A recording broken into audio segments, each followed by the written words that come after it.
आज आपण पावभाजी बनवतो आहे, पण ही पावभाजी आज आपण कुकरमध्ये न बनवता मिक्सरचा वापर करून बनवतो आहे. एक मस्त स्मोकी फ्लेवर असलेल्या या पावभाजीची चव तुम्ही आजपर्यंत खाल्लेल्या पावभाजीपेक्षा वेगळी सुद्धा असेल आणि कितीतरी पटीने स्वादिष्ट सुद्धा असणार आहे. पावभाजी बनवण्याची ही आगळी वेगळी आणि नवीन पद्धत जर तुम्हाला जाणून घ्यायची असेल तर व्हिडिओ शेवटपर्यंत पाहत राहा. लगेच सुरुवात करूया. ही पावभाजी बनवण्यासाठी कढईमध्ये मी इथे 2 चमचे तेल गरम केलेलं आहे. फ्लावरचा एक छोट्या आकाराचा तुकडा बारीक चिरून घातलेला आहे. अर्धा बीट सोलून चिरून घातलेला आहे. सोबतच एक सिमला मिरची आणि गाजरचा अगदी छोट्या आकाराचा तुकडा घातलेला आहे. पत्ताकोबी इथे चिरून घातलेली आहे. तुम्ही पत्ताकोबी यापेक्षा जास्तही घालू शकता. आता 10 ते 15 मिनिटासाठी हाय फ्लेमवर भाज्या शिजवायच्या आहे आणि यामधून छान धूर निघायला पाहिजे. कंटिन्यू आपल्याला चालवत राहून या भाज्या शिजवायच्या आहे आणि धूर निघेपर्यंत शिजवायच्या आहे. भाज्या गार झाल्या की मिक्सरमध्ये घालायच्या आणि अगदी बारीक वाटून घ्यायच्या आहे. भाज्या वाटून झालेल्या आहे. आता त्याच मिक्सरच्या जारमध्ये मी मटारसुद्धा घालते आहे. तर सीझनमध्ये फ्रेश मटार आहे त्यामुळे आपण फ्रेश मटारच इथे घालूया. तुम्ही फ्रोझनसुद्धा वापरू शकता. तर एक मोठी कटोरी भरून इथे मटार घेतलेला आहे. काही मटार आपण अख्खाच घालणार आहोत.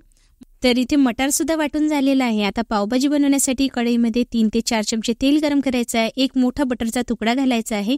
पावभाजीमध्ये बटर घालणे कंपल्सरी आहे, त्याशिवाय पावभाजीची चव येतच नाही. 3 ते 4 मोठ्या आकाराचे कांदे बारीक चिरून घातलेले आहे. इथे कांदा आपल्याला लालसर रंगावर अजिबात परतायचा नाही, अगदी मंद आचेवर परतायचा आहे जेव्हापर्यंत हा ट्रान्सपरंट होत नाही, ज्युसी होत नाही. सोबतच मी इथे 3 ते 4 लाल कलरचे टमाटर घातलेले आहे. तर पावभाजी बनवत असताना गावरान टमाटरचा वापर करू नका, ते खूप आंबट असतात, त्यामुळे पावभाजी सुद्धा खूप आंबट होते. हायब्रिड आणि लाल कलरचे पिकल्या टमाटरचा वापर करायचा आहे. यामध्ये चवीनुसार मीठ घालायचं आणि झाकण ठेवून आपल्याला टमाटर आणि कांदा एकजीव होईपर्यंत शिजवून घ्यायचा आहे. कांदा टोमॅटो नीट शिजले गेले की यामध्ये 1 चमचा लसूण आल्याची पेस्ट घालायची, अर्धा चमचा हळद, 3 ते 4 चमचे कश्मीरी लाल मिरची पावडर घालायचं आहे. यामुळे पावभाजी तिखटही होत नाही आणि याला रंगसुद्धा खूप छान येतो. इथे रेडीमेड जो पावभाजी मसाला मिळतो तो मी 1 पॅकेट घातलेला आहे. जे 10 रुपयाचं येतं ते एकच पॅकेट मी सुरुवातीला घातलेलं आहे. तुम्ही पावभाजी किती प्रमाणामध्ये बनवता आहे त्यानुसार तुम्हाला इथे पावभाजी मसाला घालायचा आहे. सोबतच वाटलेला मटारही घातलेला आहे. आता मसाले घातल्यामुळे गॅसची फ्लेम अगदी मंद ठेवायची आहे आणि मसाले परतून घ्यायचे आहे. अख्खा मटारसुद्धा घातलेला आहे. परत एकदा मिक्स करायचं आहे. परत मी 1 पॅकेट पावभाजी मसाला घातलेला आहे. जे 10 रुपयाचं पॅकेट येतं ते घातलेलं आहे. ही पावभाजी मी 6 ते 7 लोकांसाठी बनवते आहे, त्यानुसार 2 10 रुपयाच्या पॅकेटचा वापर मी इथे केलेला आहे. कुठल्याही कंपनीचा पावभाजी मसाला तुम्ही इथे वापरू शकता. सोबतच बटर घालायचं आहे आणि जे मॅशर असतं त्याच्या साहाय्याने आपल्याला या पद्धतीने पावभाजी मॅश करून घ्यायची आहे.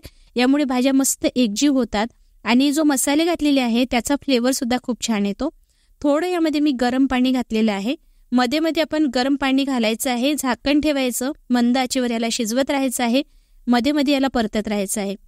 आता यामध्ये आपण वाटून घेतलेल्या भाज्याही घातलेल्या आहे आणि एकदा व्यवस्थित मिक्स करून घेऊया. भाज्या आता मिसळून झालेल्या आहे. यामध्ये आपल्याला बटाटा घालायचा आहे. तर 3 ते 4 मोठ्या आकाराचे बटाटे मी उकडून घेतलेले होते, सोलून घ्यायचे आणि याला एकतर तुम्ही किचून घेऊ शकता किंवा मॅशरच्या साहाय्याने याला मॅश करायचं, पण यामध्ये गुठळी राहणार नाही याची काळजी घ्यायची आहे. परत थोडं पाणी घालायचं आहे. पावभाजी खूप दाटसर झाली तर तळाशी लागू शकते, म्हणून आपल्याला यामध्ये थोडं थोडं पाणी घालत राहायचं आहे आणि याची कन्सिस्टन्सी सेमी थिक ठेवायची आहे. परत मॅशरच्या साहाय्याने याला मॅश करत राहायचं आहे.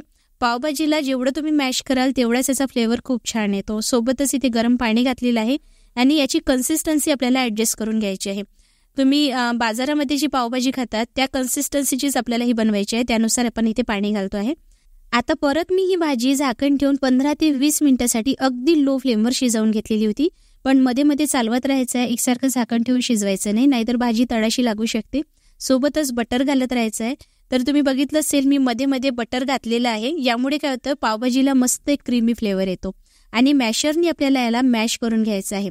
यामुळे काय होते, भाजी आणि मसाले जे आपण घातलेले आहे ना याचे फ्लेवर्स रिलीज होतात, त्यामुळे पावभाजीला खूप भन्नाट चव येते. मीठ यामध्ये ॲडजस्ट करून घ्यायचं आहे आणि आपली ही भन्नाट चवीची भाजी तयार झालेली आहे. सोबतच चिरलेली कोथिंबीर घालायची आहे.